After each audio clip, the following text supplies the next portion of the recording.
যখন বেশি দুঃখ হবে অন্তরে, অন্তর বেশি ব্যথিত হবে, অন্তরে প্রচুর পরিমাণ কষ্ট হবে, কোনো প্রকার চিন্তা করা ছাড়া, কারোর সাথে আলাপ আলোচনা করা ছাড়া যাই নামাজটা বিছান, রবের দরবারে সিজদায় চলে যান। সুবহানাল্লাহ।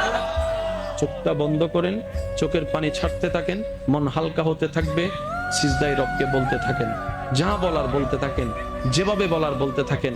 মনে রাখবেন, আপনার সেই মনের বেতার ভাষা হতে পারে আপনার রক্ত বুঝবে না, আপনার ভালোবাসার মানুষ বুঝবে না, আপনার প্রিয় মানুষ বুঝবে না, কিন্তু আপনি যেভাবেই বলেন না কেন, আপনার প্রত্যেকটা শব্দ আপনার রব্বুল আলামিন বুঝবেই বুঝবে। সুবহানাল্লাহ।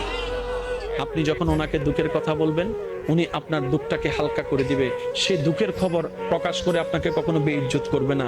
আর আপনি যখন সুখের খবর পেয়ে রবের দরবারে সিজদায় চলে যাবেন, তখন আল্লাহ তাআলা খুশি হয়ে আপনার সুখটাকে আরো বাড়ায় দিবে। লা ইন শাকার